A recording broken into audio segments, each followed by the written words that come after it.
Alex Dorr envisions a world where work is effortless and teams are drama-free. Standing side by side since 2015 with New York Times bestselling author Cy Wakeman, Alex works with organizations and leaders globally to help them ditch drama from the workplace, hardwire accountability in their teams, and turn excuses into results. As a keynote speaker and trainer, he helps organizations exchange the endless arguments for a different workplace reality. A shifted perspective that enables them to start achieving more success and more fulfillment in their current workplace reality. Although Alex stands in at 6'6" tall and often hears at events like this, "You seem a lot taller close up," he prides himself on being down to earth, or better yet, grounded in reality. In a previous life, shocker, he was a former professional basketball player, and he holds an MSc in International Business from University of Derby. For my Kansas folks, that's Derby, England, not Derby, Kansas. As a speaker and trainer at Reality-Based Leadership, his client list includes NIH, Bank of America, the CDC, Salesforce, John Deere, Nationwide, BKD, and the US Department of Commerce, among others. With that, I could not possibly be more excited to welcome Alex Dorr to the FinComp stage. Great job. Thank you so much. Yes. All righty. Yes, in England they call it Derby. So I didn't know there was a Derby, Kansas. So anyway, it took me 3 months to figure that out when I was over there. So thank you so much. What a cool venue. And I'm kind of an architecture nerd, even though I know nothing about architecture. So I've been just walking around wandering this building. So if you saw me at all, don't worry about it. I don't think I'm losing my mind. I just like all this cool setup. So really looking forward to being a kickoff here to hopefully get us thinking differently about some of the challenges we're facing. And I got to catch up with many of you and just get a lay of the land in some of the struggles. And some of us are feeling tired. Some of us, see a path where we're hopeful. We're seeing some of the challenges. It feels like we're making progress some days, and other days it's 5 steps back. And so what I want to do in this session is hopefully give us what I call a North Star of a pathway forward as leaders or informal leaders to support our teams, to support ourselves, and hopefully feel pretty energized after this session. And so today you're going to get tons of insights, a lot of good data, a lot of good information to help you take it to the next level with what you do. But today in my session, I want to look at leadership and modernizing our leadership as a way to take what you're doing to the next level. And so the way we're going to do that is in a pathway that probably doesn't seem like it's connected, but we're going to be focusing on a concept that you're all probably super familiar with, but you just haven't thought about in this way. And this concept is so critical right now for our own kind of reserves and for the teams we interact with and the clients and customers we support. And this concept is the idea of drama in the workplace. Now, show of hands, how many of us have ever experienced or are currently experiencing some form of what you'd have to call drama in your day-to-day right now in the current workplace? Okay, if you look around, we got a few hands up. Nobody did the 2 hands, which I'm seeing a lot in some other industries and standing up, but we at least, it's early and we didn't want to spill our coffee. We put 1 hand up. So our organization, this is all we look at. We've done it for about 25 years, and 25 years ago, our founder came across a terra-amazing discovery. Now that's terrifying and amazing smashed together. It's a word we made up. And it was that the average person was spending about 2 hours per day in drama. 2 hours per day. Now these are people working hard. They are getting things done. They are knocking things out. They are busy. Sometimes they're working a lot of hours to hit some of those tight deadlines, but at the same time, they're working hard with a bit of what we call a grudge. So they're getting things done, they're knocking things out, but at the same time, in their minds or out loud, they're saying things like, yeah, but this is sick and wrong. And this shouldn't be happening. And this is no way to run an organization. And who thought of this decision? And if I ran the place, I would never have made that decision. Gossiping, tattling, venting, scorekeeping, comparison, resisting change, not being on board with where their organization is trying to go as far as new strategies. It was about 2 hours per day. So what's the terrifying part? Take 2 hours per day per head count in some of the organizations that we have out there. It's a huge opportunity that's being thought of as the cost of doing business if you have people working together on complex projects or going through change. And so what's the amazing part? This is what kicked off all of our work at Reality-Based Leadership and our No Ego content. is we thought, what if we could identify some of those key interferences? We say drama to get your ears perked up, but they're just interferences that keep us from success and happiness. What if we could identify those and then have quick tools and techniques to call a timeout and then move beyond those and get people back on track? And we all got back 2 hours per day on average. It'd be an amazing opportunity. So that's the amazing part. Now, that was in the 90s. Some of you are thinking, nice job, team. We're bringing in a keynote speaker with data from the 90s. That's going to be just beautiful. Well, we wanted to look at how's it going in our newest book, No Ego, which we have a couple up here that we'll use for Q&A for questions. And so what we had saw is we went to the Association for Training and Development. We wanted to see how is this going. It was 2 hours per day. How's it going in the workplace? How's the trends going? So the first thing we looked at is there's more investment than ever in training. There's more investment than ever in leadership development, staff development. We're doing project management. We're doing crucial conversations. We're doing change management. We're doing new programs. We're doing technical skills. There's more investment than ever across the board in our teams. So we thought with this investment in skills, surely the amount of drama would be going down. After all, in your careers, as you get more training, as you get more repetitions, you're more skilled at what you do, usually. So what do you think has happened in the last 20, 25 years? Has drama gone up or down in the average organization? So here's the challenge. More training than ever, but the drama's gone up by almost a half hour. So if you have a research mind, the first thing you might think is maybe some of the tools and techniques or the way we're approaching these challenges is actually fueling the drama. And that's what we're going to learn today. That's the first thing. Now, the second thing was fascinating. As we announced this, we got a wave back from our fans and people that follow our work and in the industry. Leadership development, staff training. They said we could have told you why the drama's gone up. And I don't know if you've ever worked on like a 2-year project or your dissertation or like a college course project. And at the end of it, someone said, why'd you spend all that time on it? We already knew the answer. Has anybody had that experience in some way in their career? Just wasted 2 years of your life, basically. Hopefully you haven't, we did, and so we cried in the bathroom for a couple days, and then we finally got past that and got curious, and we said, what did you know that we didn't? And almost every single person said, I could have told you why the drama's gone up. It's these gosh darn millennials. Who can lead these people? They want work-life balance a little bit as they're getting older. They want to know their kids when they're growing up. They don't want to be like working all the time and pounding out the hours. They actually want to see the sun and not be stuck in the bank or the credit union or wherever they work. And they want to walk their dogs at like 2 p.m. every once in a while. So is the millennials. So we got into a separate research study, 18 articles, to see what a millennial truly was, because that was the word that was being thrown out there. And does anybody know the age range of the average millennial right now? Yeah, close there, 35 to 42, depending on your source. A lot of them have a couple of kiddos, maybe a home mortgage. Kind of depends on what part of the country you're in. The market's a little wild, as we all know. But we're like, is this the group you're referring to that's causing more challenges in the workplace? And as everyone saw that, they go, that's a millennial? No, it's the generation below that and the generation below that. And that's why it's so impossible to get anything done right now. It's an age issue. And what we found after diving a bit deeper into this, because some of you are shaking your heads, is the most important thing of this talk, is that it wasn't about the age of the human. It was about this thing called the human condition. And there's one thing that unites us all in this room, or anyone you'll ever work with, anyone you'll ever serve through your organization, or anyone you'll ever lead if you're a leader, is that we all share one thing, and it's the human condition. And what we know about the human condition is when we're asked to do a bit more with less, when we're asked to deliver aggressive agendas with limited resources in very challenging times. Does that sound familiar for anybody? Every single day at work right now. We all tend to default in very predictable ways. And those defaults are actually the sources of drama we're going to introduce in this conversation this morning. And what's good news in all of this is once you can recognize these defaults, we can all call a timeout. And we can just say, I think that's the human condition coming up. I have it as well. Let's call a quick timeout and let's get into a tool or technique to get back on track. Let's think through this differently. Let's elevate the conversation, evolve, and move forward. And so leadership or going through work more effortlessly involves this process. Yes, there's work to do. We have our tasks we got to get done. But a lot of the energy we're losing is not being able to handle and walk through this skillfully, some of these things I'm talking about. So let's look at this, the human condition.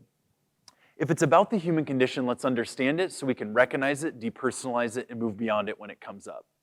So when I go into organizations right now, and I've been hearing it in some of my conversations, and I say, how are you doing?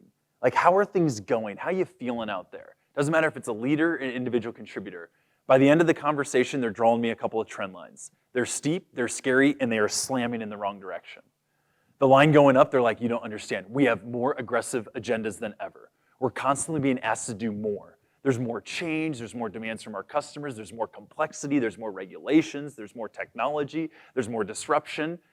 At the same time, it's harder to find people, it's harder to retain people, it's harder to motivate people, engagement's impossible right now. At the same time, there's less time. We have less resources. It's tougher to communicate. We got this whole hybrid environment. Some people are still fighting to work from home, some are not, going through the processes that we want, and there's competing priorities.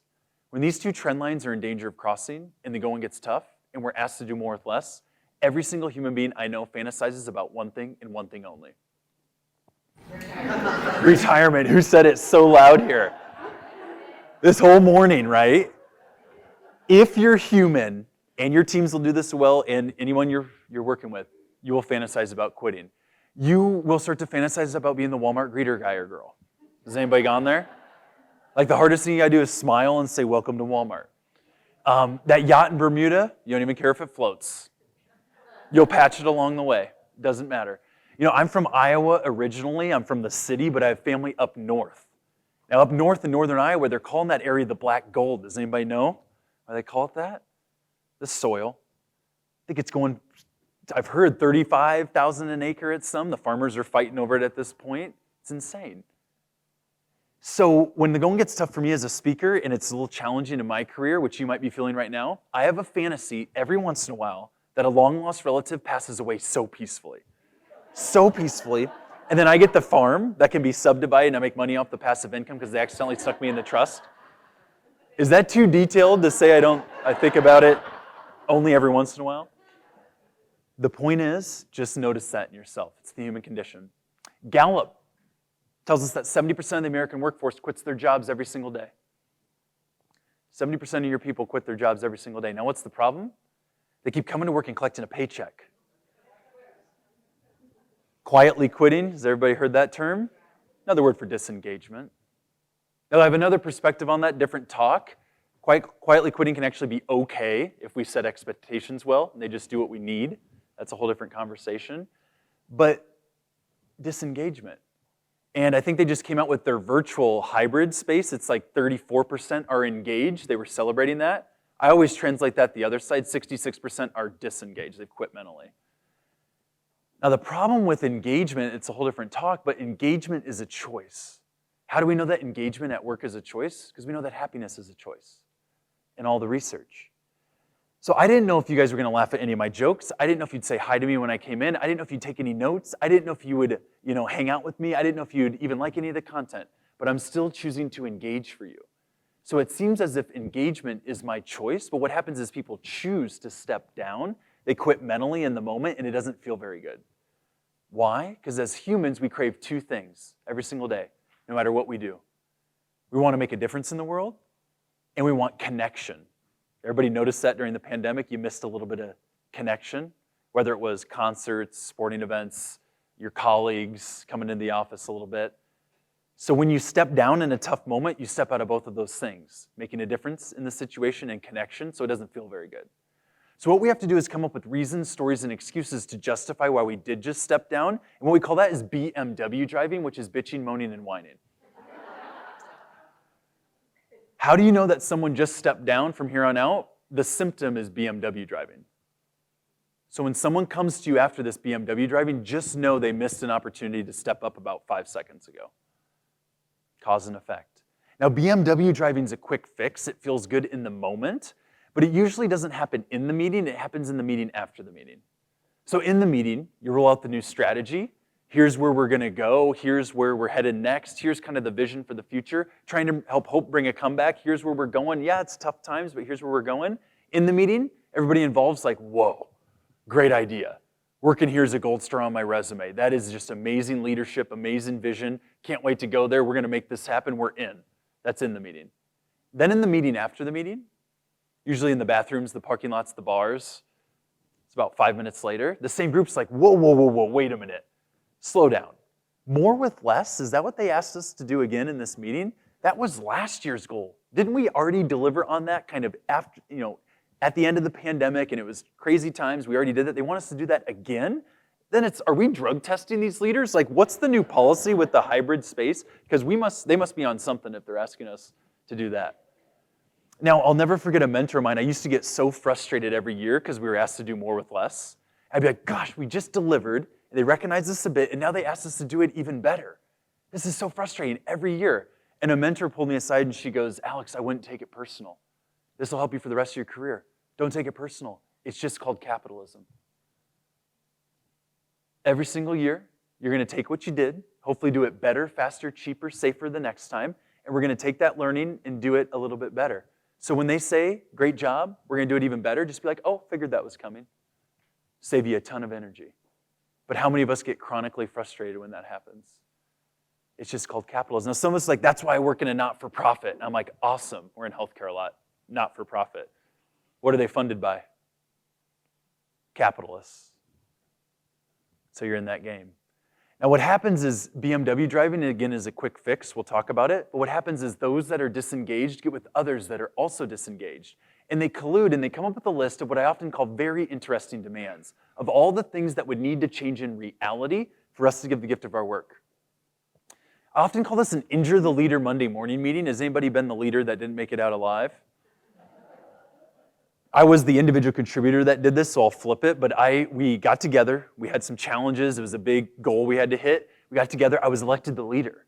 It was because I was cool with the boss. They said, Alex, go tell them what we need different in our reality. And I love representing my people.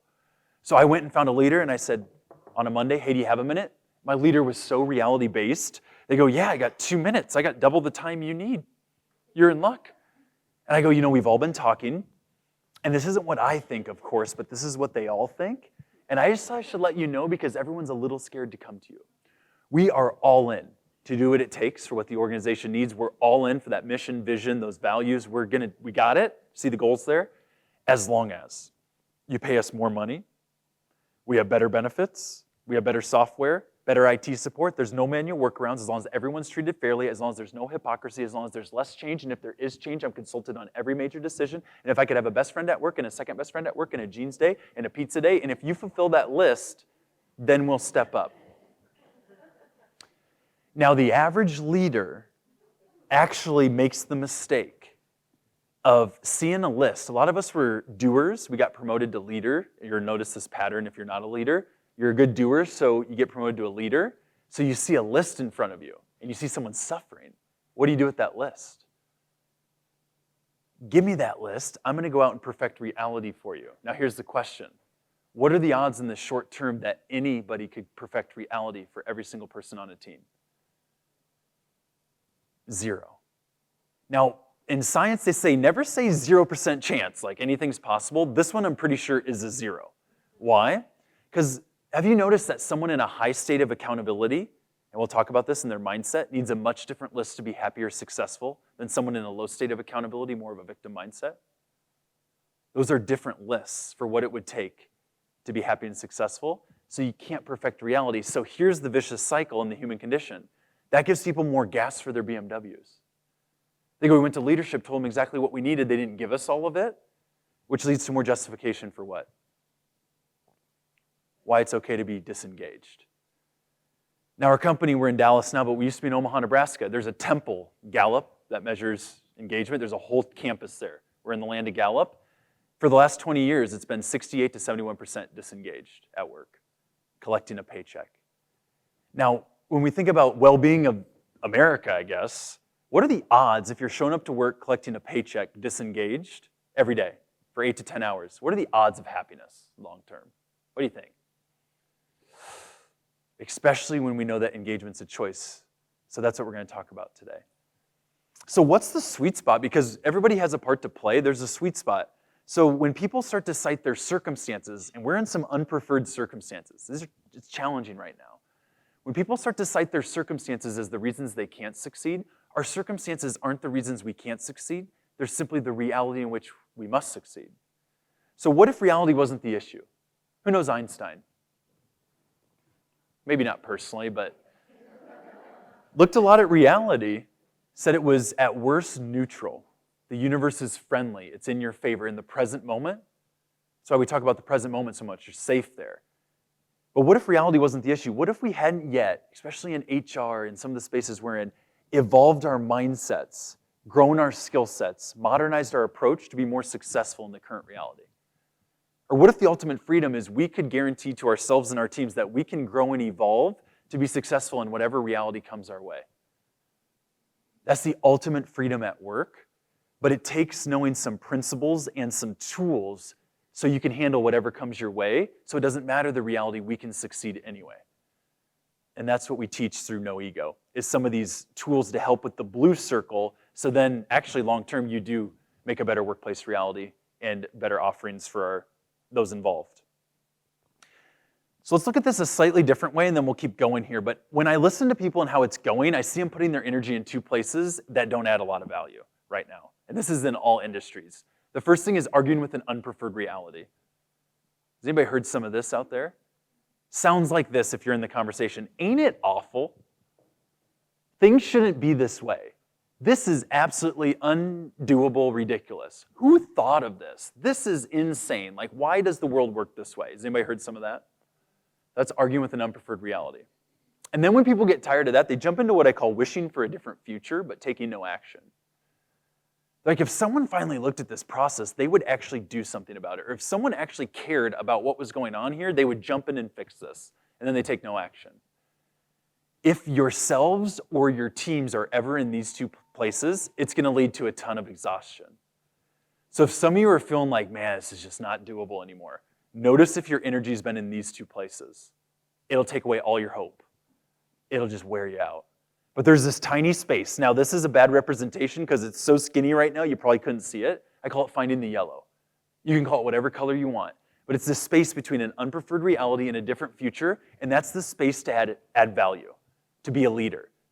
And it's a tiny space. So small, you have to suck your gut in, shimmy in there like this. But that's the space every single day for us to add value. But you got to find it. And there's a few techniques to be able to do it. So to find that yellow space and channel the energy better with our teams, I love the two words given that as a technique.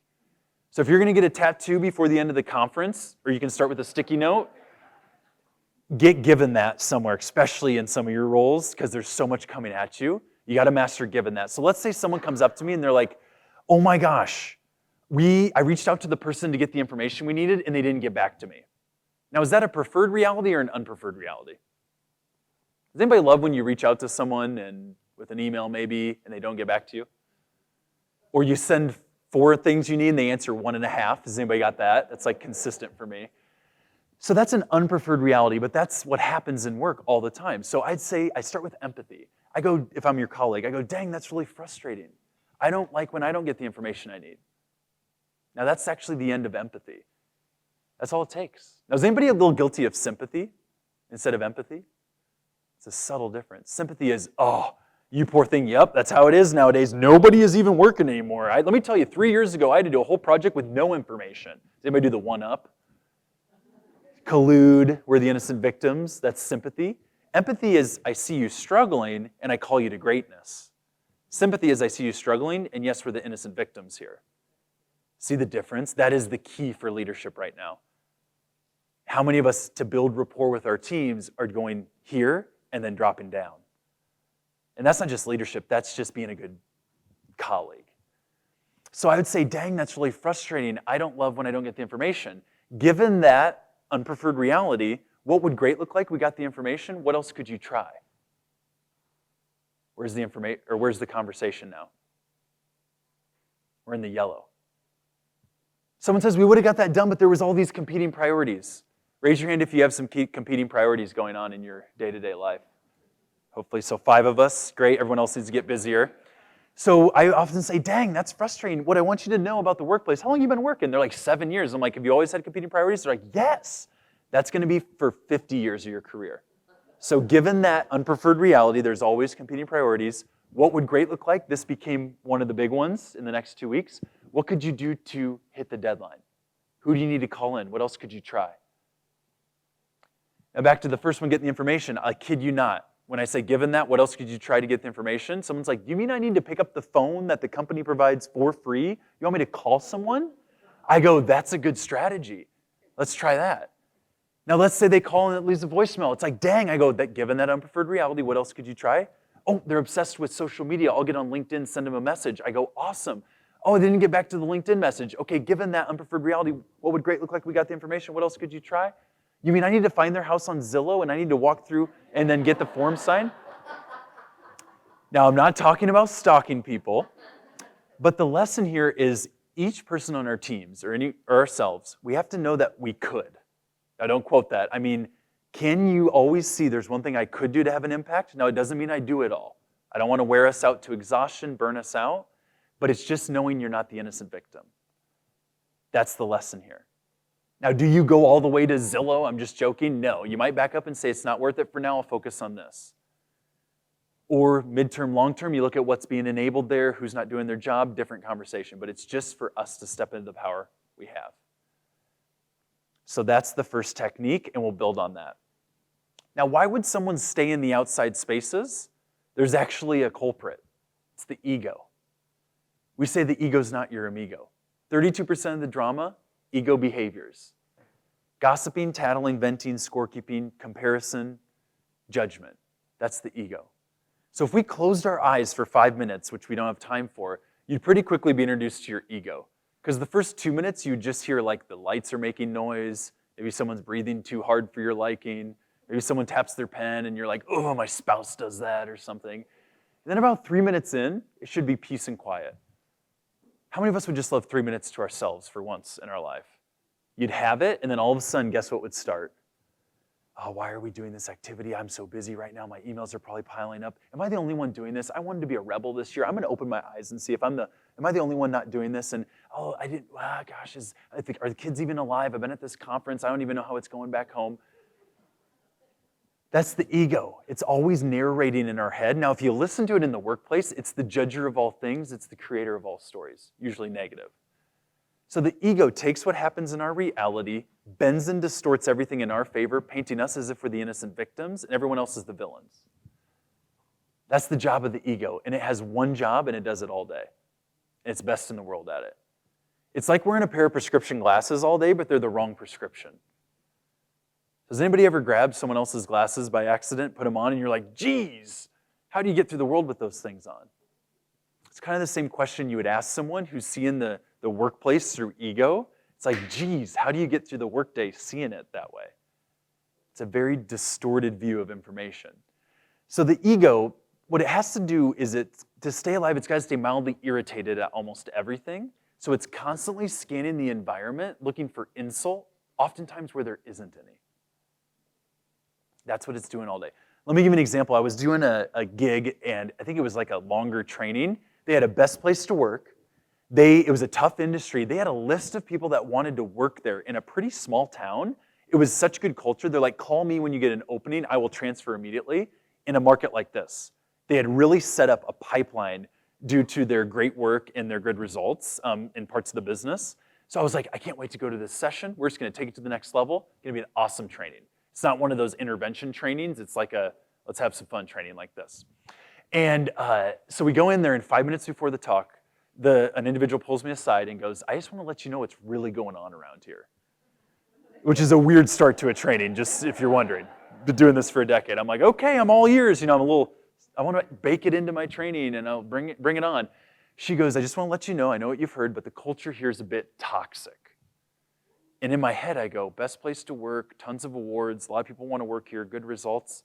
Doesn't always correlate to toxic, but what do you got for me?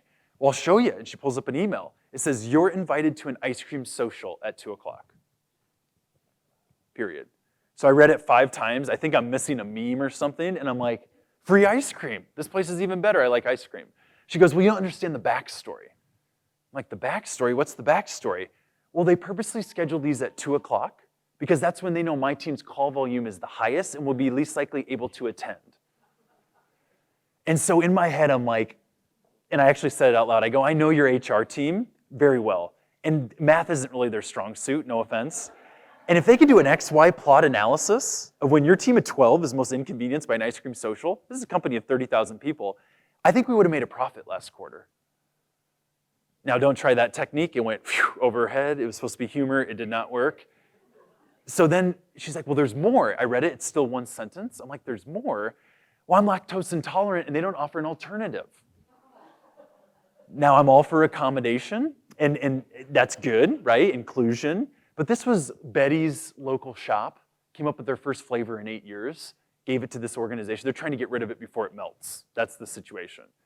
And so I live by this mantra of stop judging, start helping. It's really helpful mantra in the workplace and the world place.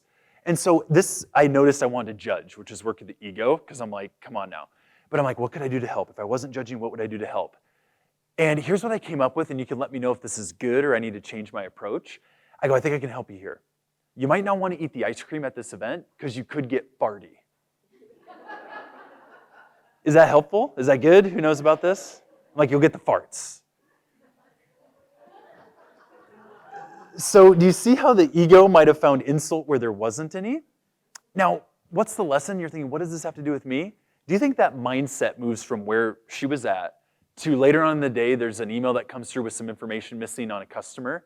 Do you think she jumps into benefit of the doubt and says, oh, my colleagues maybe must be busy. I'm going to keep moving this forward. I'm going to reach out, get it moving forward, get the information, and get us going? Do you think her mind goes from here to here pretty quickly? There's patterns to the ego. So the ego is definitely not your amigo. Now, one of its favorite ways to stay mildly irritated is through a behavior known as venting. Oh yeah, this is the key. This is 32% of the drama. Venting is the ego's way of avoiding self-reflection. Now, why does this start to be important? Self-reflection is the foundation of a mindset of personal accountability,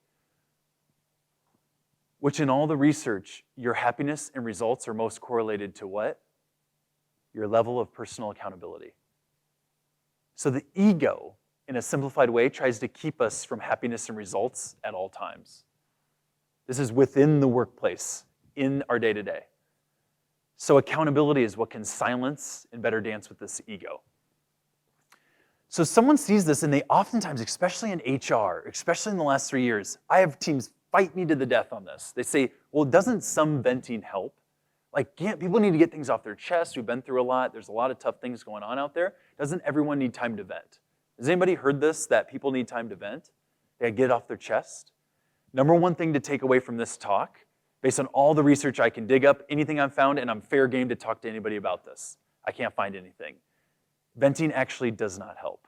We joke, and it's a horrible joke, that venting feels good, but so does doing something like crack cocaine. At least patients in healthcare tell us it all the time. They're like, Alex, it feels really good. And I'm like, you know, it might, but is it a sustainable lifestyle? And do we want it at work? Because when someone vents, it carves a neural pathway that's fueled by negativity. So in order to keep it from itching so much, you have to feed it with the same behavior that was used to create it. So what do you suppose venting leads to more of? It leads to more venting. Now, some parts you have to clarify here is, what about sharing feelings? So there's a difference between sharing a feeling and venting. Feelings have a right to live. A lot of us probably realize we weren't the best at feeling our feelings, holding those, processing those, breathing them out, sharing those. Feelings, for the safe environment of our teams, we need to be able to share feelings. Absolutely, it's human. But there's a difference between sharing a feeling and venting. So you might not be able to see this, but you'll be able to see the pattern of it as I draw this. So I'm upset. What's your name up here, sir? Kent. So let's just say I'm going to use you, Kent. That's it. You got nothing else to do here. I'm upset at Kent because he didn't give me the information I needed, and it made me late for deadline. So see how I shared a feeling there? I'm upset, gave some reason why. So who's been to therapy besides me? I'm just kidding. Yeah. So how long can a feeling be? This is really important, especially for HR, because this is one of the things we get wrapped up in so much, especially in leadership and all of us, I guess. Some people are like, it could take 4 years, it could take 4 hours. To share a feeling, how long is a feeling? The mechanics of it, it's actually one sentence. All it takes is one sentence. I'm upset. I give some reason why. There's the end of the feeling. Now, what do you suppose anything after that is? If you actually slowed this down and drew it out. And I'm a visual guy. The venting, it's the story I add on to fuel this. And so if this is me, I'll be vulnerable. It's like, well, you know Kent. You worked for him for a while. He does this crap on purpose, right? You know him.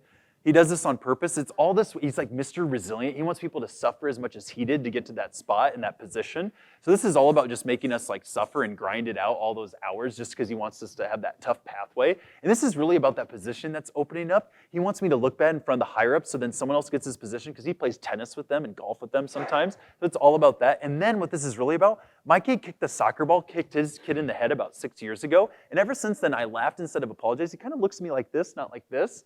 So that's the whole session. Now, my favorite question for self-reflection, second part here, I love, is it true? I sometimes just drop a, is it true? Or what do you know for sure? Now, how many of us have heard that the truth will set you free? It's a little cheesy, but in this case, it really is true. So this is here, we're leaving the feeling, but I have to look at, is all this true? So he does this crap on purpose. Can I know that to be true? I can't, that's gotta go. It's all a big elaborate scheme to set me up to look bad in front of the higher ups so I don't get the position and someone else does. That's gotta go. This is all about our the soccer match where my kid kicked the ball, that all goes away. So basically, I could have made up a positive untrue story, that's called giving the benefit of the doubt, but I chose to make up a negative one and it just was all untrue. So this just disappeared. Does that freak anybody out or just me? I encourage you to test this whenever someone's venting. Put the facts on one side and put the story on the other side. It's very interesting. Or the judgments or the assignments of motive. There's a whole different world. The truth will set you free. But anyway, we still have the feeling I'm still upset. And anywhere I could see in spiritual literature or well-being science right now, if there's suffering in the world, if you want happiness, there's two pathways forward. There's only two pathways. So I'm upset here. Let's look at the two pathways. The first one is to impact it. If you're taking notes, impact it, go make a difference towards it. The next one is let it go with grace and tolerance. Guess what the ego likes to do? It doesn't want to impact it, doesn't want to let it go, it wants to stay and complain about it. I call it the third option. Our job as a colleague, as a leader, as a friend, if we care about well-being, is to gently in the conversation pull out the third option. And it's very simple, through questions. So I might say, dang, that's frustrating. I don't like when I don't get the information I need. Empathy. Now call to greatness. So how do you want to impact it? Pathway one. Pretty quickly, someone might go, you know, I could put a reminder on Kent's calendar, 3 days, 2 days, 1 day, and it'll take me 5 seconds and he'll probably remember. I go, oh my gosh, go be great. You had an unpreferred reality, and then you saw what better would look like, and you just took action in the yellow. Let's go be great. Put that reminder on his calendar, it'll take you 5 seconds. Guess what the ego usually does? Right when the answer's in front of it. Yeah, but I shouldn't have to, right? He should just do his dang job. Oh, dang it, you were almost great. That's okay. So you want to just let this one go? There's another pathway. We can let it go, grace, tolerance, love, and mercy. Usually someone goes, yeah, you know what? He doesn't do this all the time. He's busy. I'm just going to let this one go. It's a kind of a one-off. I go, that's awesome.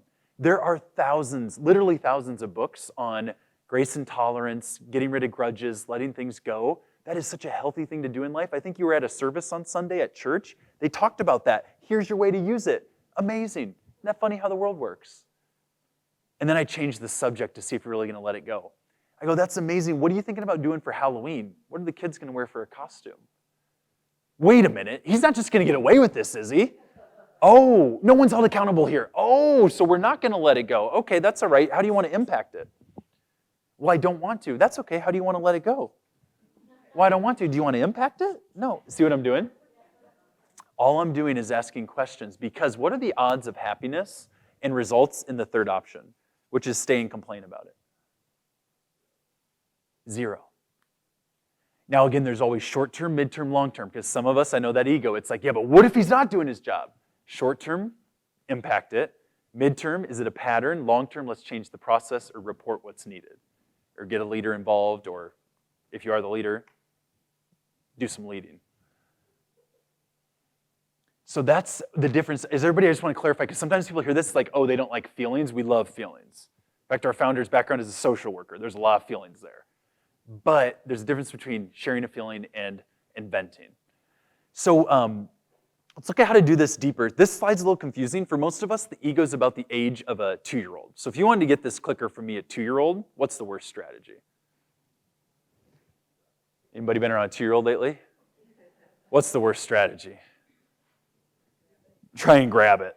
Now, this works for all 2-year-olds of all times that have ever existed, of all races, of all backgrounds, of all civilizations, of all millennium.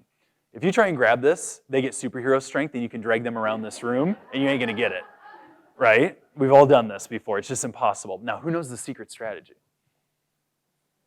Don't you want this marker? Just make sure it's not permanent. And they're just like, dang it, I hate when adults do this. So they drop one, they take the other. Now, if you wait about 20 minutes, the best part, you can say, well, don't you want this clicker back? Look at that, invisible magic. Boom, boom, boom. They're like, dang, I hate when adults do this. And they drop one, they take the other. What does this have to do with ego and venting and self-reflection? All of us, our minds are similar, but we can't vent and self-reflect at the same time. We can't judge and help at the same time. So it takes a bit of discernment, and you have to use a little bit of your discretion. But our job is when someone comes to us and they're in this space, or if we are inventing, arguing with reality, blaming circumstances, at the appropriate time saying, well, wait a minute, is all of that true? Or if it is all true, what could we do to help? And we just offer that trade, and that gets us out of ego into the part of our brain that's all about how we could, not why we can't. Hope comes back, innovation, our skill sets come back to problem solve. But it's a trade, and it's all the same in all of us, human condition. So I'll give you a quick example how this happened to me. So the easiest way to start doing this is ask more questions than you give answers. And I'll never forget, my colleague did this when we were doing a certification. 25 of our top clients fly in, we host them for 2 days, and I got to be the project lead about 5 years ago now, my dream job. We're gonna nail this event, and we got it all set up. We changed the website, which was like a 3-month project, and we did some new emails, probably 12 emails that went out to make sure it went well. And got the whole event ready. Day before the event, I get a call in the office, pick up the phone, I go, how can I help? They say, we're at the venue, where's everybody at? I go, can you hold for a second? It was a client from DC bringing 3 people. I look at my inbox, all the details look good from the emails, the website looks good, and then I see an invoice from our billing person. Now, I don't always prefer his attention to detail. I also saw the email went out at like 1:15 a.m., so it was kind of a quick email in my mind, and I immediately found the problem. So I went to my coworker Sarah's office. I did, hey Sarah, do you got a minute? Anybody done one of those? She's getting ready for a call. It was just a colleague, and I go, Sarah, this is absolutely ridiculous. We look like amateurs. We got probably 22 others flying in. It's gonna be just a bombardment. We're gonna have to figure this out. We're gonna lose all of our profit. We gotta get them into hotels. They're gonna be all mad. And then if I did my job like billing, I'd be fired. He should be fired. How's he still alive? In fact, what do you wanna do to go get him right now? Has anybody been in a kind of ready to fight mode? So Sarah didn't do what most colleagues do. I've already covered it. She didn't go into sympathy, which is, oh, Alex, that's how it is around here. Us little minions just get everything thrown to us, and they don't care up there, but we do. They don't even know what we do. Let me tell you a story 3 years ago, how I had to do it all myself, the one-up. She did something interesting. She turned to me, kind of opened her body language a bit, and took a deep breath herself and said, Alex, I want you to take a very deep breath. This really stinks. I don't like when I'm in this situation. I've been in this before. I see why you're frustrated. Now, that's the end of empathy. Does anybody get exhausted by like emotional blackmail around empathy right now? It's just a personal question. Where you go, yeah, that's really frustrating. They're like, no, I really need you to understand. You're like, that's frustrating. They're like, no, you got to really empathize with me. I'm like, that stinks. They're like, no, I need you to really feel this. I'm like, I can't feel it anymore. What do you want to do about it? Does anybody, or is this just me? I love empathy, but it's like, where's the call to greatness? So Sarah did that for me. She goes, that really stinks. I don't like that. And then she said, Alex, I got to jump on this call. It's in a couple minutes here. I'm here for you. But if you were being great right now, in this moment, the most perfect employee you could ever imagine, what would great look like? Now, I wish I could say that works every time. It'd be so easy, but I'm a tough case. My ego flared up. It goes, don't try that voodoo on me. This is ridiculous. We teach it in training, but it doesn't work here. This is a mess. So she just smiled a little bit as the ego flared up, about 10 seconds. And then when it simmered down, I went from scowling to reflecting, different part of my brain. I go, you know, if someone else was being great right now, they'd be back on the phone with the client, letting them know we made a mistake. They'd be remembering some training we had 2 months ago that told us how to handle something like this. We just had training on it. They would be not freaking out about the future with 22 people flying in. We haven't heard that they're doing that, so why fear something that doesn't exist? Let's stay in the moment. They'd be remembering we have a research project that's 3 months behind, so they would schedule a dinner to get the research caught back up and bring our founder in. And Sarah just sat there in silence and goes, Alex, sounds like you already knew what great looks like. Why don't you go be great? What'd you need me for? Because I had the answer all along once the ego was out of the way. Now I needed some help in that case, and I went out, followed my instructions. Guess how it turned out? It's not always the case, but you'll be surprised. Client was a little disappointed about coming in early, but they liked getting their feet up. They loved the dinner, and we got the research caught back up. They didn't even know that was coming. And then we thought, what would great look like midterm? Because we did have an issue there. And I had came in and said, I don't want to say the name, but that particular colleague, they always do this to us. Now, as I looked back and got midterm, looked at the data, guess how many times that happened in 2 years? Twice. Does anybody have that happen in their company? It's like, this is happening everywhere. And you're like, but how many times has it happened? They're like, well, 3 times in the last 7 months. How many interactions are there? Like millions. I'm like, oh, so it's not always, you'd say 3 times in 7 months. So I just checked to see if it was a pattern with billing. And then what would great look like long-term? It was enough of a pattern. We got together and had a meeting 2 weeks later to fix the process issue. And I came in neutral instead of righteous. Now, all of that took about 5 to 7 minutes. ROI positive. My question for this group is, how long are your typical, hey, do you have a minute meetings?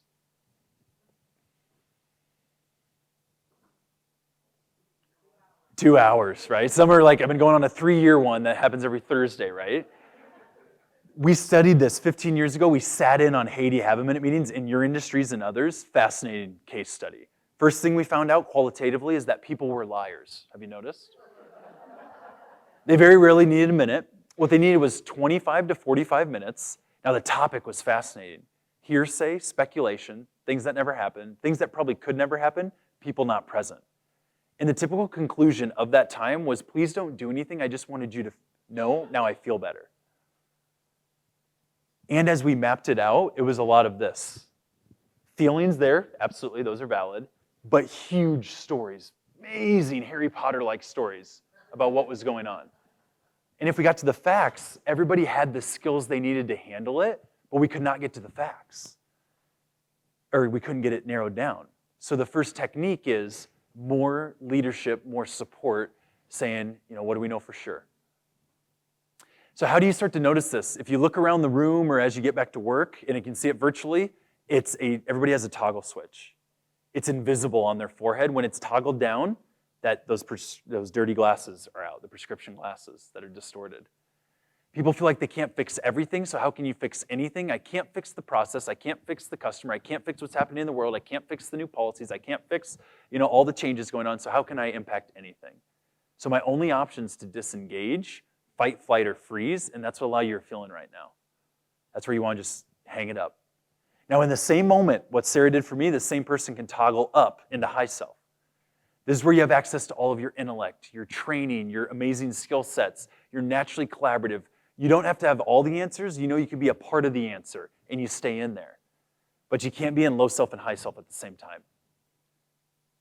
This isn't a dimmer switch. It's not an Alexa. Some people ask me that. My engineers, I'm like, this thing's not fancy. And so how do you toggle up from low self to high self? I've given you a couple. What would great look like? What can you do to help? What could I do to help? What do I know for sure is a toggle up? And what can I do next to add value? Now, who's thinking I can't wait to go to my toughest colleague that I've struggled with for the last 15 years tomorrow and go, what would great look like, Bill? And it doesn't work in the meeting.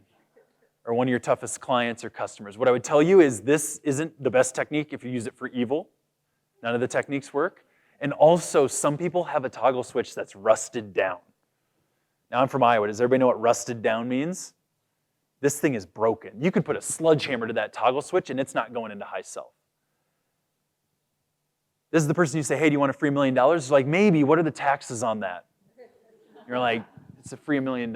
It just is, it's something to watch for. So even if you have, in our research, different talk, a top performer, but they are unable to toggle up to high self, reflection, and accountability, long term, that's probably going to be a performance issue. Because it's got such a big part to play in drama. 32% of the drama, ego behaviors, showing up ourselves in high self or others showing up in high self. By the way, some of you are struggling because a lot of change is coming forward You're leading through that. How do you suppose change goes, even an amazing change idea, when people are toggled down? Here's the visual. Does that sound familiar or feel familiar? Or it goes like this. Now, if it's in high self, people are in high self, it goes like this. Same change, different mindset of the group. So a lot of our work is day in and day out, are we showing up in high self? Now, who's been stressed the last 3 years? This all connects. Let's look at stress. Stress starts and it leads, unfortunately, to burnout. We got a lot of burnout out there. We're in healthcare a lot. I've been on the front lines with healthcare and CPAs. You guys, some of you probably know some CPAs.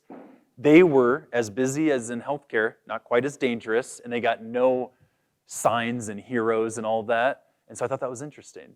So working with them, they love this story. So this happened to our founder in Mexico, but it happened to me recently visiting my wife's family in Spain. And when we go there, it's 2 weeks off. We just get away from work and we try and just spend time with family. And it's all perfect when we're there. It's really beautiful in the south of Spain, except for one thing that's stressful. My Spanish speaking ability around the dinner table. I'm like a 33% out of 100. So I'm translating, I'm conjugating, I'm about to say something. I can't wait to connect. All I want to do is connect. And then if I said it, I'd be 7 paragraphs behind. And her mom would probably be like, why'd you marry this guy? He just seems a little, slow. So it's like, that's the situation. So I just sweat a lot at the table. And I think it's because I can't say air condicionado, which means air conditioning. They don't know what I'm saying. I'm like, turn the air on. So anyway, I'm stressed. Now this one day though, we get to go hiking. And it's back to English. The sky is blue. The birds are chirping. It's just a beautiful day. It's like heaven on earth. We're in this beautiful mountain. We're in that slow motion kind of love. Has anybody done? Maybe it's just me, but that's what was going on. So we're going up the path, and we get halfway up the path. It's a perfect day, and all of a sudden, we see something squiggly in the path. And we go from heaven to Hades, basically, quickly. I go, Anna, oh my gosh, if that thing bites me, are you going to suck the venom out, or am I? What's our plan here? I know, I saw in Grey's Anatomy, episode 1786, that if you wrap this twig around your leg, it'll keep it from going to your heart. I think that's evidence-based. We're going to do that. That's our plan. And then I'm thinking, oh my gosh, my insurance. Are we covered in a foreign country? Have we been married long enough for that universal health care thing? I think I know the numbers. It'd be $400,000 for the amputation in the States. It's absolutely free in Spain with American-trained doctors with American machines. Free versus $400,000, I'll take the free, but this is still gonna hurt. And then I'm thinking, are we still allies with Spain? I didn't read a history book. What the heck's going on politically? Do they like Americans in their system because it's already overrun? This is absolutely wild. How is this gonna, I gotta urinate, I can't think, I'm about to die. So I look at my wife, she's a little disappointed how I'm acting, but we decide somehow we're gonna continue up, not down, because we're way up there. So it is so hard to move forward. It's just taxing, it's like closing in on us, but we got some time to make decisions, it doesn't feel like it. And as we get closer, we realize it hasn't moved in a while. And as we get up there, we realize it wasn't a snake at all. It was a rope off someone's marketing shoe bag. So I ask you guys, what caused my stress? The rope or all of my thoughts about the rope? That's a big deal. See, my stress wasn't from the reality, it was from the story I made up and believed about reality, without question. So the lesson here, what do you know for sure could have changed everything about that messy situation without changing anything? And I get the adrenaline factor, I get all of that. But the other lesson is, how often are your teams turning ropes into snakes? Could it be 2.5 hours a day? Now the ego loves verbal dialogue and ambiguity. Anybody been in some meetings lately that everyone's just talking and pontificating, and at the end of it you're like, did we write any of that down? Is there any commitments? Is there any visual? The ego loves that, verbal dialogue, ambiguity. So sometimes with my teams, if it's really messy, I'll draw a line down my paper and I'll say, okay, what's rope, what's snake? And we have to put the facts over here and the judgments and assumptions over here. What do you suppose happens when you do that? Make it visual. What happens in the facts is everyone has all the training and skills we need to move forward. But if we're into the story, everyone's in fear. We don't know how to move forward, or we don't know who to reach out to. So I often draw that visually to show that example for people. It really simmers it down and gets us back into our best self.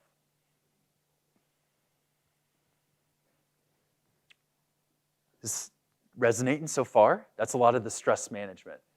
Now don't take my word for it, check it out for yourself, but that pattern has been for me 8 years. If I slow it down, most of my stress is from the story, not reality.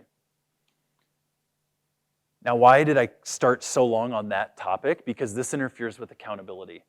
And who wants happiness? Is anybody interested? More happiness, joy, well-being? Are our teams looking for that? It's not correlated to circumstances, but to the amount of accountability we take for our circumstances. What are we working on out there? It feels a lot like we're looking at circumstances. We're going to come to that slide here. I got ahead of myself. But accountability is a mindset, not a skill set. And that's key. So it's open to everyone. And a lot of our tools we teach just move someone gently towards empathy and then accountability because it leads to happiness and results. And it brings hope. It's like, here's what we could do to impact this. It really welcomes our team in. Sean Akers' team at Harvard, they've studied happiness for like 15 years. It started to line up with some of our research on accountability and happiness. One of the things I grabbed, it's a general model, but I find it fascinating. 50% of our happiness is our starting point, given to us at birth. 10% circumstances. The remaining 40% level of accountability one takes for their circumstances. When you're not getting the joy or the results you want, what do you tend to go at wanting to change first? Which one do you go at? Starting point, circumstances, or your own level of accountability? Circumstances. Our whole organizations are almost designed for that at times. So here's me. I'd be like, I'm an amazing speaker and author. I'd be so successful if only I had a different marketing team, video team, different strategy, different writer, different publisher, different mentors, different masterminds, if I had different college education, if I went in a different part of the country, if I had different support tools. If all of that was different, I'd be a rock star. Has anybody played that game before? What are the odds in the short term I'm going to get that handed to me? What do you think? Boy, do I wish for it sometimes. Now let's say I did, genie in the bottle, gave me all of that. What's the maximum amount of happiness I'd feel in this general model? 60%. There's still 40% that's that opportunity. And we see 40% being bigger than 10. We're pretty good at numbers here, right? Where's a bigger bang for our buck? So let's look at that 40%. Here's where our research came together. When people think accountability, how many of us think ownership? Do what you said you're going to do. Hold people accountable. Keep your promises. That's a big part of it. But we couldn't believe in our interviews, high accountables talked endlessly about commitment to the goal or to the vision or the mission of their organization. We said, what did it take for you to be happy and successful in your career? They're like, I was all in. I bought in every single day, leaned in to do what it takes for our customers, those that we serve. I was all in. Then came resilience, which is the ability to stay the course because there's going to be obstacles as you buy into something. There's going to be challenges. And then ownership, they said, was a healthy sense of pride, healthy sense of guilt. It was balanced. It was, here's what I did that helped, here's what I did that hindered. If our results were good or bad, here's what I committed to doing next time. And then they were continuous learners. Has anybody heard of growth mindset? I think that's out there. It's similar to that. They were able to take their success and failures and use it as fuel for bigger commitments or future success. So let's talk about how the ego gets in here. We had a chance to learn how to meditate. And not just a calm app. We got a benefit from our founder. If you want to, based on the evidence, it's good for your stress. There's a meditation course. It's pretty expensive, actually. You can go to this afternoon course. Now, I wasn't sure. I'm like, it's not really me. But I wanted afternoon off, so I went to the course. Anybody done that approach? It was nice. So I go to the meditation course. You have to do it 10 minutes every morning. And I'm like, we all got an extra 10 minutes. I teach accountability for a living. How hard could this be? I'm all in to be a meditator 10 minutes every morning. And then as I got started, I realized I have this human condition. Raise your hand one more time if you have the human condition. I just want to check. Okay, so here's what happened for me. I'm all in to meditate as long as I'm not traveling for work, as long as I'm not nervous for my speech, as long as it actually works, as long as everyone else in the office does it as well consistently, as long as there's a comfy chair at the hotel, as long as the lighting's just right. It's not too bright, not too dark, as long as the kids don't need anything in the morning, as long as my wife doesn't need anything, as long as emails don't come through. Now, how bought in am I? That's called conditional buy-in. We're going to learn it's like zero buy-in. Now, no problem yet for my happiness or my results in my career or this example, except when you come to resilience. What do you suppose happens to my resilience the moment I bump up against one of those conditions? So I traveled in from Dallas. I was nervous for this speech, and I sat on 3 chairs. There were some good chairs in my room. Couldn't find the right balance. It just wasn't comfy. I gave him some feedback, actually. Chairs aren't comfy enough for meditators. You guys think I meditated? No. The real question is, how could I? I told you right up front to your face, if that happened, I'm out.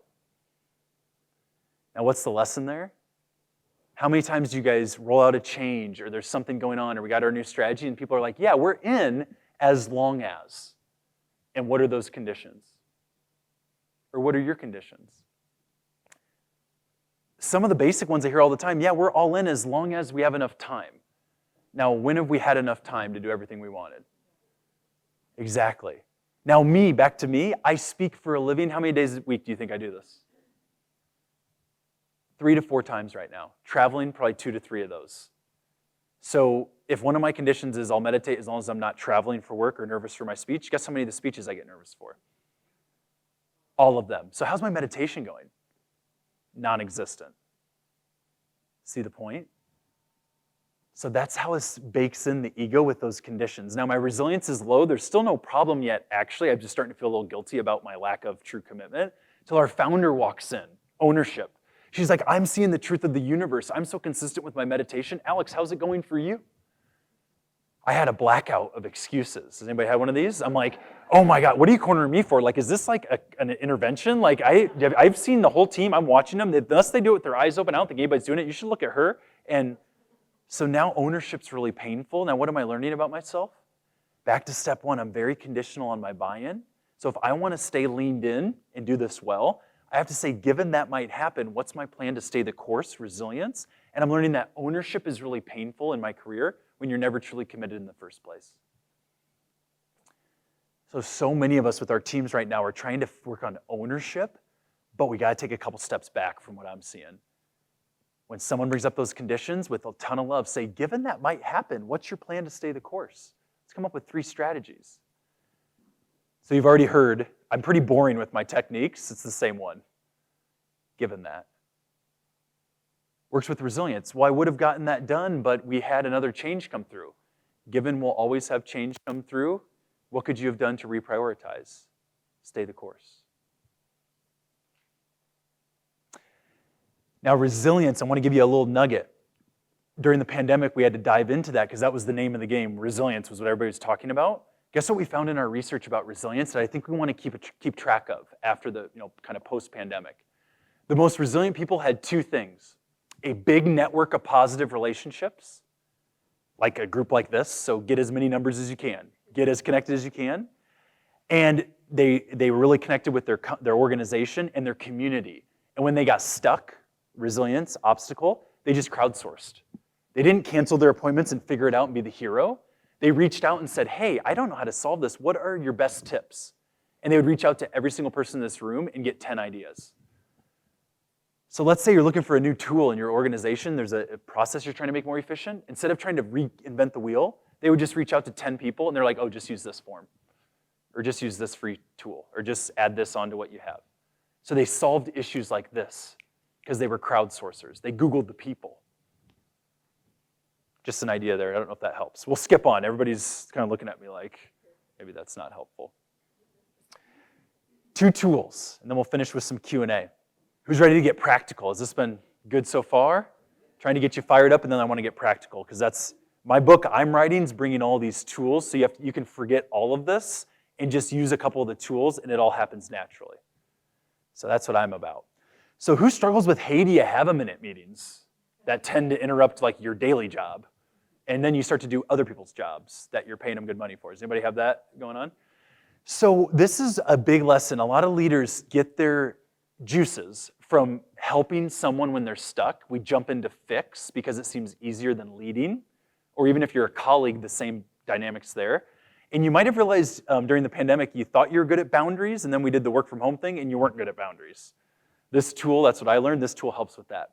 So if someone says, hey, do you have a minute? You want to be approachable. We're all about being approachable, but you set a boundary there. I'm here for you, but have you done an S-bar? And again, this tool has to be written down on paper. Why? Because the ego loves verbal dialogue and ambiguity. So can't we just talk about it? I just need to think this one out loud. I go, no. Lovingly, no, we need to write this down. So here's how it works. It's like, what's an S-bar? I go, it's easy. Let's get out a piece of paper. I'll thought partner with you. I'm right here with you, side by side. S-B-A-R. So what's the present situation? One sentence. What are you bringing up? Sounds like there's an issue out there. What's the situation? Why is that important for it to be one sentence? Yeah, it really clears out the venting. I was at a writing course. It was an all-day thing. That's the only thing I remember. It's easy to write long, very hard to write short. Because you have to self-reflect and get intentional. So I want one sentence. We're struggling. This customer has this question about this issue. Now, what's the relevant background? Keyword relevant. Does anybody have someone that works for the History Channel, metaphorically, on their team? They're like, back in '78, before we bought that other group, we used to just have everything on paper. I just like to walk around all day feeling the paper. Then this dang email thing came and it just ruined my life. So it's like, did you say '78? What does this have to do with our 2025 strategy, like where we're going? And usually, most organizations I work with, they have maybe 5 key things they're driving to. Customer experience, efficiency, compliance. So what does it have to do with this focus of our strategy? So clean, and then what's your analysis? Your expertise, not your opinion. Have you started to notice a shift in the world right now as the people with the most opinions have the least amount of expertise? This is a way to say that without saying that, because that's not nice for people to hear that, but it's like, I want to see the data, the policy. Have you looked at HR, like what's going on? Have you reached out to 5 other organizations, credit unions? What are they doing that's gotten around this? What are the associations saying? What is our network here saying? So you have a lot of data. This should be the biggest, your analysis of the issue. And then what are your recommendations, plural? Got to see 2 to 5 at least. Got to show mental flexibility. Guess how many recommendations the ego likes to make? So 0, someone said none. It's like, well, you get paid the big bucks, you figure it out. Does anybody get stuff just dumped on them? That's the one. The other one that I hear often is, the only way to do this is my preference. What I'm comfortable with. But preference can't trump potential. And usually our personal preference, there's a potential variety of ways to go through this. So I want to see 2 to 5 in the cost benefit for each one, the trade-offs. So then as you're coaching with someone, you're learning how they think through the issue. You can be like, wow, that's amazing. I like number 3. Can I count on you to go with that? And now he or she who processes the work takes action on it. So who did the thinking on this? The leader or the individual? The individual with the problem. So now you can see how they're thinking, where they might get in drama. And if they do this well, they're completely aligned. This hits all 5 sources of drama. And then when you say, I like number 3, can I count on you to run with that? Can I count on you to commit to that? What's that the first step of? Accountability. Now we've started that other model. My uncle trained pilots at Southwest for a few years. Do you know the exit row? Is anybody flying the exit row on the way here? And you're like half asleep. They're like, are you willing and able to open this door if we're going down? And you're like, and they're like, I need a verbal yes. And they kind of go like this. You're like, geez, you're 200 times more likely to follow through on that if you get an informal or formal verbal yes. So you start accountability, you have a great framework for it, and it ditches the drama and focuses on how we could instead of why we can't. That conservation of energy and finding the yellow clears up so much of the inertia you guys are struggling with. Just that one tool. In fact, the University of Virginia Health System, one of their areas, they have 5 metrics they focus on in healthcare. If you know anybody in healthcare, it's like the same 5 things. They said, we implemented your training over the pandemic because we had no money, and it helped all of our metrics. We go, it's nice to meet you. We haven't worked with you. They go, oh, we grabbed a 5-minute video off YouTube and used this. And it jumped all their metrics just because they put in a non-negotiable that you had to communicate with this as much as possible. Cleaned up the drama, focused on how we could, unpreferred reality. Let's move forward. So that's been a really effective tool. We'll come back to that in Q&A. I just wanted to hit that, and then I got a couple more things for you. I love to set up meetings. I'm like, here's the situation, here's the background, here's the analysis. I want your recommendations. It invites your team to engage, but you will see sometimes that people will not engage. You can only work with the willing, though. So sometimes it's a willingness issue if you set up these S-bars. If you guys want this tool, we have it in some notes we'll send out, but I did a QR code. I know everybody's nerding out about those. It's a free video that you can share for free. It's like 6 minutes tutorial video, and then a download that you could print, and it's like the template right there. Some people laminate it, and you just fill it out, or you just, what I like to do is, if my team knows about it, and there's hey, do you have a minute that's getting off track, I just kind of point behind me on my desk, and I'm like, S-bar. And they're like, got it. And it cleans it up. So visuals are important.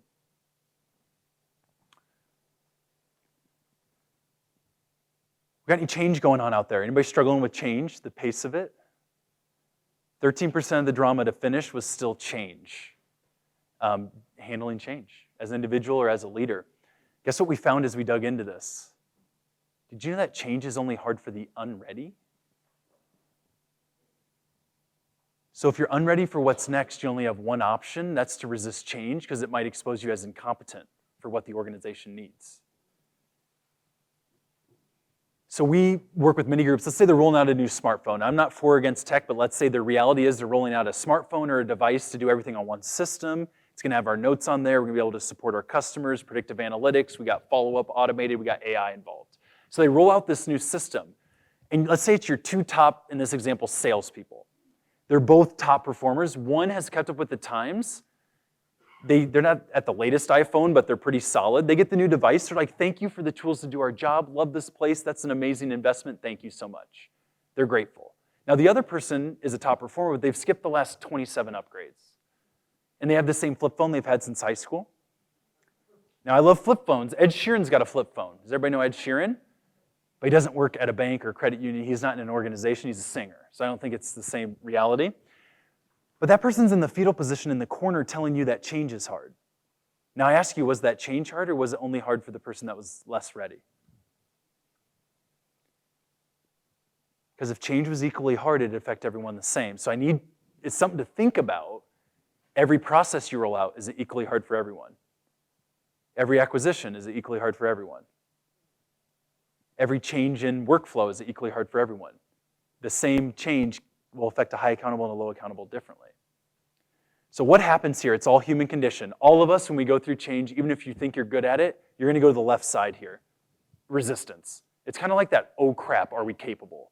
Do we have enough resources? This is a lot. Then some people stay there, others move into maintenance. They're like, I'm just gonna survive this thing. I'm just gonna learn enough to be dangerous. Or they do this thing where they're like, I'm retiring in 5 years. Do I really need to learn the new Outlook system? Like I only got 5 years left. Do I need to get on the system? Are you talking about us? We're kind of a high performer. Are we kind of special? Because I only got 3 years left and I'm out. And then others go into vision. They're like, here's how we can capitalize on this, make it better for our customers, make a difference in the in competitive advantage. They're ready to get started. Unless you're actively coaching against this with toggling up, S-bars, some other tools, you'll have 20% resistance, 60% maintenance, 20% vision.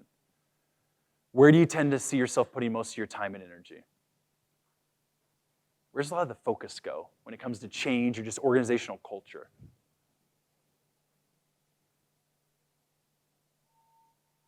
Who gets a lot of the focus? Some people say the squeaky wheel.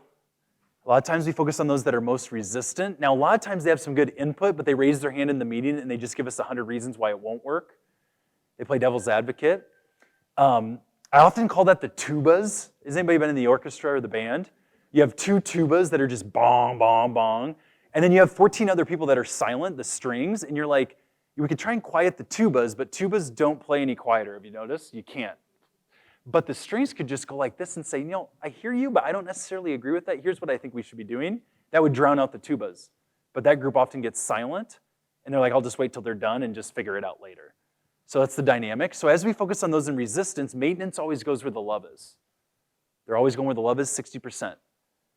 So whether you show up in a state of resistance or the teams are and the leadership goes there, that's where we get a resistant to change situation. And I know there's a lot of change we're being asked to deliver on. So it slows everything down. The average organization spends an extra 80 hours a year with someone in a chronic state of resistance. 80 hours extra. Now what's the payoff? 1 to 3% chance of them shifting out of that mindset.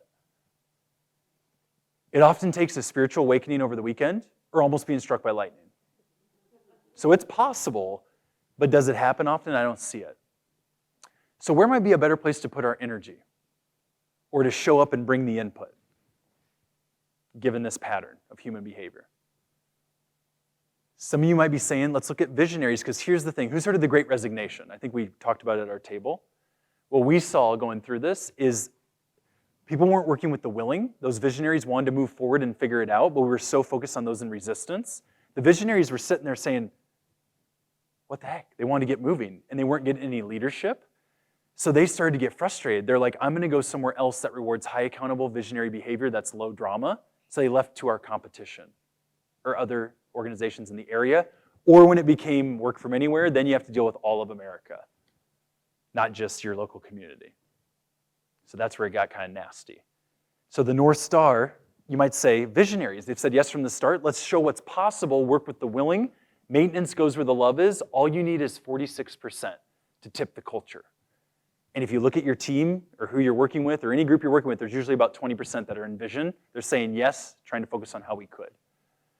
Now, as you do this, you get about 90% in vision. They love this place. They love the progress. We're modernizing how we do this. We're keeping with the market. Amazing. You might get 10% that are like torches and pitchforks mad at what's going on. Now, I ask you, is that a problem? Most people would say yes. But here's the reality. This is probably the biggest point of the whole talk. The same workplace can't please a high accountable, usually visionary, and a low accountable, usually resistant mindset at the same time. You'll always be making one of these groups uncomfortable. It's our job to make the right group uncomfortable. Because if you try and please everyone, you end up pleasing no one, and we all know that.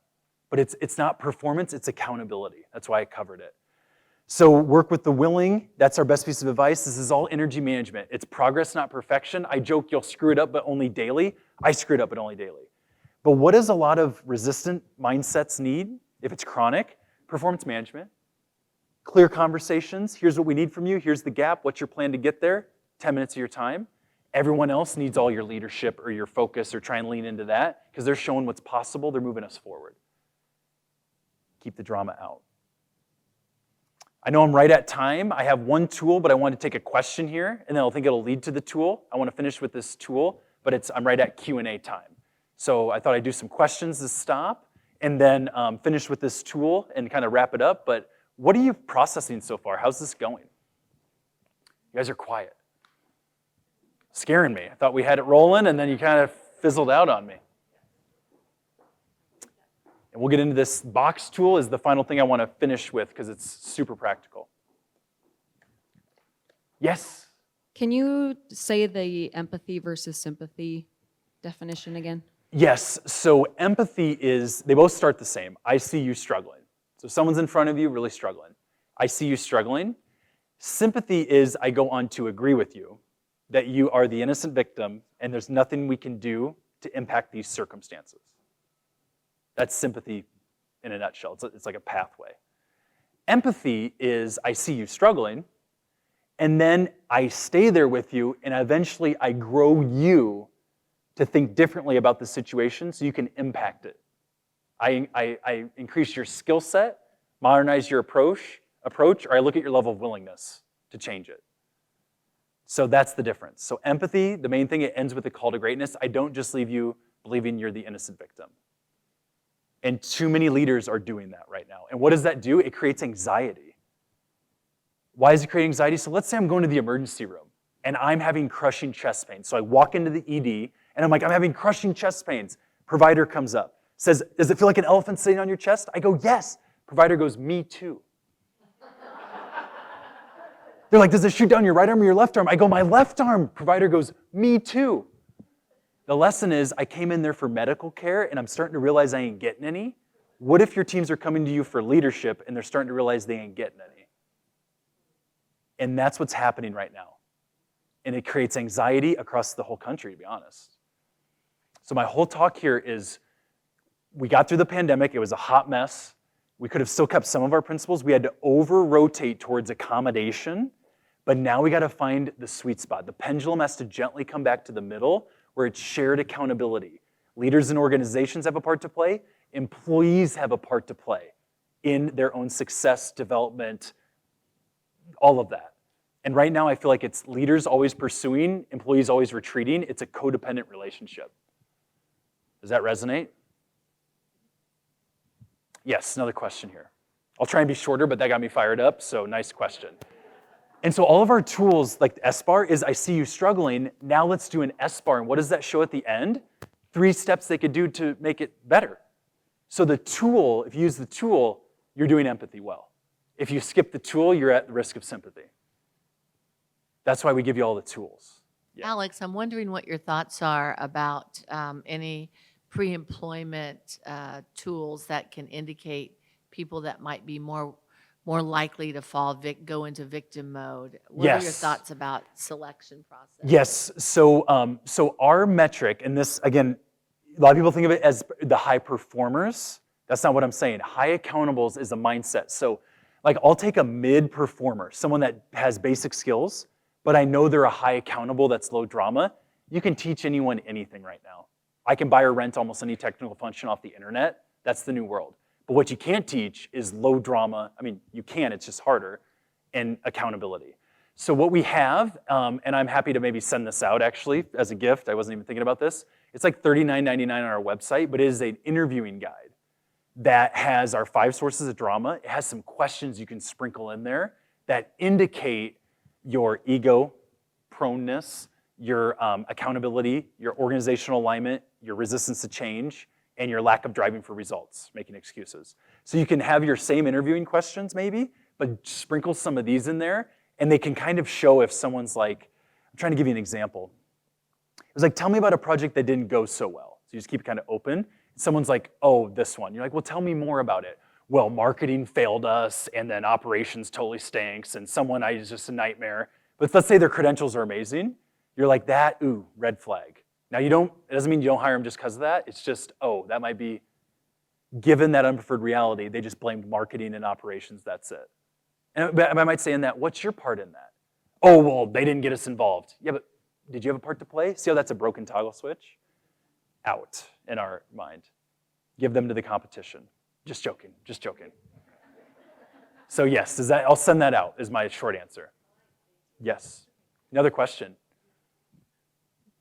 Just a real quick reflection. I texted, we have a little family group chat, so I texted, venting is bad, creates toxic and addictive neural pathways, self-reflection and accountability focused on constant improvement. From your slides, right? So Yes. And my wife is the most amazing teacher. She's teacher of the year, got awards and everything. She responds because she pushes back whenever I send stuff like that. And she says, yes, but it's also good to let it out rather than to hold it in. Here we go. Spoken like it. Can I add something? I always add this, don't say this, but spoken like a true ego. No, don't say that What to are you her, doing but later? I mean, No. like right after this Let me meeting. clarify. Because Let me Okay, clarify. okay. I'll be honest with you. I've just done a training, 5-part series, probably 16 hours of time together. Every session I hit venting. I just nudge it again like it's not helpful. There's still a few people on that team, big leadership group. Yeah, but isn't some venting okay? That is the ego morphing like a Pokemon, fighting for its life. It just is like, yeah, but can I get it out there? So what I started to say after 7 years, I'm a hard no on that. Now, let me clarify. In the workplace, it's a no because we're given resources, and our job as a leader or an employee is to use those for a good return on investment. There is no evidence that exists anywhere that venting, the way I just described it, sharing feelings is fine, that is a good return on investment. well, I think that's where I was going to. Now, is- at home, let me finish. At home, sometimes I just listen. Yeah. I learned that the hard well, way that's where with my wife. That's where I was heading. I do have to go back home. But I said true, because I realized that this was a good time for me to listen. And I also have to go back home. But maybe, and I said maybe add the self-reflection after because it seems like it could be fester, to your point, if not impacted. And I said my problem, is in using empathy. I'm always in absolute urgency mode a lot of times that I don't listen as good as I should because I realized maybe this was more about me needing to change than her needing to vent. And when she's around the other teachers, and in listening to everyone in the room, it's about our ability to control the circumstances that we're in. And sometimes all you can do is vent. So I guess in the grand scheme of things, maybe your tool can speak to some of how to resolve that because we don't have absolute control over, so sometimes we just have to vent. Yeah, so all of that is, there's a lot of, everything I say that sounds stressful. So when you hear someone talk and what they say is stressful, it hits your heart, that ends with a question mark for me. So here all that sounded like periods. When he said something stressful, like all you can do as a teacher is that stressed me out, it ends in a question mark in my head, which means, is that true? So let me give you an example. My Aunt Sherry retired early, has a lot of money. She's no longer with us, she's rest in peace, but she, from like 50 to 65 years old, my dad had 7 brothers and sisters. And then we were the nieces and nephews. So she would start her day and just call around to see who would answer so she could just stir up the next thing. So she'd eventually get to me, or I became the one that she was going to, and she's like, did you hear about Uncle Terry, Brother Terry? And so what I started to do, so let's say this is the teacher environment, someone's doing that, what do you already know is happening? If you know, like, where's that going? Did you hear the latest on Uncle Terry? Is that gonna be like, he's doing amazing and he's awesome, and you already know where that's going, so now you tap into your skill set, your approach. This is not change reality, I can't change Sherry, can I change my mindset? So I go, Uncle Terry, I love that guy. What's going on? So what did I just do there? I set a micro boundary. She missed it every time. I love him, so right? So if I was a teacher, I'd say, oh, the PE department, love them. What's going on over there? So I set a micro boundary. They still go. So what she would do is like, well, he's buying a house he can't afford. He's gonna be destitute in retirement. I go, he's buying a house he can't afford. What should we be doing to help? Stop judging, start helping. I go, Sherry, I have extra money. I think you have 50 times what I have. Why don't we send him some money? He can afford the house. She'd miss that too. She goes, yeah, well, his girlfriend at the time, she has champagne taste with a beer budget. This is ridiculous. I go, his girlfriend and him are not good at budgeting? Don't you have a financial planner that could help them with budgeting? Let's get them set up for a meeting. She goes, I don't want to get involved in that hot mess. I go, awesome, what are you doing for the 4th of July? And literally after 2 times of doing that, she never called me again. Now here's the lesson. Then she went to the next enabler. So what you do in your organization is you teach people to stop enabling until you have a team. Let's say it's a team of 12. You only got to teach 9 of those to have these skills, which is what we teach, until eventually someone's like, well, this doesn't work around here anymore. I don't like this place. I go, awesome, let's figure out how to get you out of the organization peacefully, or step up with us. So what do I recommend? Now, nobody likes the answer because that's not fast enough. Teachers, I love my teachers. Get skilled in this and then just ditch the drama. That is not okay here, especially when we're dealing with students. Your energy transitions directly to students. They feel it more than us because they don't have all their ego involved. So that's the call to greatness. It's in healthcare. We all got to start working our program. I'm not trying to sound preachy, but this is a big moment for us and we're skipping the evolution. And so like if she just took that and did that around her colleagues, first of all, when you do that, it blows the breakers. So someone's like, what's your wife's name? Can I ask? Stephanie. So Stephanie's one time does that and everyone toggles up, but they're like, that was weird. Someone wasn't negative with us. It blows their breakers. And so you have to like rewire them to say, I'm gonna do less judging and venting. We're gonna do more trying to make it better. So what I always say, or I just randomly say, I see what you're saying there. One way I'm trying to be helpful is this. And I just change the conversation to how we could. A leader manages energy away from why we can't to how we could. 1,000,000 times a day. So all those things, I hope that, I'm saying she's in a hard case. I know it's really hard with teachers right now. My neighbor's a teacher, or manager as well. And so it's like, I get it. But it is just, when you get a pocket, people are working on like changing the whole culture. I'm like, change your climate. Her and the 8 people she interacts with, if that group gets locked in, then you just grab the easy converts. And you could change the culture, especially if it's a smaller school. Does that help? I want to give you guys one more tool to finish. I know we're right at time. So let me give you the last tool, and then you'll be able to run with this. I have some videos. So I was working, who does thinking outside the box? This is another way to do that as well. I did my first thinking outside the box. I was so excited about it. Got a team together. We had an issue to deal with. I put the goal up there. I'm like, let's think outside the box. First person raises their hand. They're like, I got an idea. We should hire 5 more people, and that would solve it. And I'm like, I was just in a meeting. Guess what the meeting was about? Nobody wants to work anymore, and we don't have any money. So I'm like, no, good idea, no. What else do you got for ideas? Let's solve this. They're like, I got an idea. If we had $150,000 more, we could update the system, and then it'd be solved. And I was just in another meeting, and guess what that was? Budgets are set, and we're not on the same system until 2027. So I'm like, great idea, thanks for participating, no. Next thing you know, my team just deflates, and they're like, this is a sick game. We give you awesome solutions, and as a leader, you just say no all the time. I'm out. You don't care about our opinion. How many people have that happening where it's like, you don't value our opinion? The reason is because the opinion is arguing with reality. It's not within reality. So what I learned is thinking inside the box. You set up the goal, you put the constraints. In this example, it would be staffing set, budget set, current system. So the constraints are on the outside. And then you say, given that, anybody recognize given that? Our goal is to improve this. And given these are our constraints, what ideas do you have inside the box? And then the innovation happens there.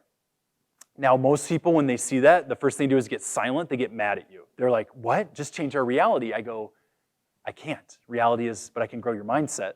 See that? So I was working with a nurse leader. This is prior to the pandemic. And she came up and said, let's get practical. Love your rah-rah speech, but we work a 12-hour shift. There's only 14 hours in a day. There's 12 to 14 hours. There's only 24 hours in a day. We're exhausted. People are burning out all over. It's just going to be the end of healthcare as we know it. Now, this is prior to the pandemic. So I started with empathy. I go, I see you're struggling. I'm so sorry to hear that. Like, I'm not great when I'm tired. I'm sorry about that. But I think I can help you think through this differently. Are you game? And so I turned away from her, drew a box, and said, it sounds like your goal is more sleep. Sounds like your reality is you work a 12 to 14-hour shift. There's only 24 hours in a day. Given that, what else, or what could you try to achieve your goal? Now, she started with the human condition, thought outside the box. She goes, could you change our shifts? These 12 to 14-hour shifts are ridiculous. I go, where's your manager? I'll go talk to her. She goes, get back here, don't do that. Why? Because she loved when she first started signing up for 3 12-hour shifts with full benefits. She had 4 days off to get a lot of sleep. Maybe it's the workplace, or maybe there's something else going on. I didn't say that. I just said, oh, notice you went outside the box, let's get inside the box. And then she got mad at me. She was like, so I turned and I stood beside her, if you can imagine. I was like, man, that's a tough one. Now, whose team am I on? Us versus reality, which is the problem. How many times, especially if you're a leader, do you say the new issue and they blame you? They're like, why are you making us do this, the new software? You're like, you're killing the messenger. I'm just letting you know what's happening. I'm here to support. They're like, why are you making us do this? So I'm standing beside her. We're looking at this. And then she smiles. She's like, could you find 2 more extra hours in the day? I go, I think we're stuck on these 24-hour days for a while here. I said, let's get in the box. And I'll never forget, she goes, poof, poof, poof. You're right. I could stop watching so much Netflix. And so I ran up there and wrote less Netflix in the box. Now keep in mind, this is visual. If I talked about this, what's involved? The ego. Now it's visual. Self-reflecting, toggled up. And then she started to smile some more. She goes, you know, I do get on my phone on TikTok for about an hour and a half after my shift. I just doom scroll in my car because I'm just zoning out. She's like, I guess I could put my phone down after my shift. I put phone down. Now I had to go to the next huddle. I go, which one of these do you want to commit to, Molly? Just met her. Why did I ask that? First step of accountability. Commitment, 200 times more likely to take action on. She said, I'll put my phone down. Now, as I walked away, she was kind of staring off, and my lesson here is, what's a better strategy? For 10 years, her issue with sleep had been the US healthcare system, her leaders, her organization. In this one example, and I'm not blaming the victim, what was her main issue? The inability to put your phone down on airplane mode after your shift. What's a better strategy? Change the whole US healthcare system or put your phone down after a shift? For right now. And so that lesson is a pattern. So you can have 10 constraints on either side, just clarify the goal, get your team inside the box, by the way. The 2 outside is the white, the inside is the yellow.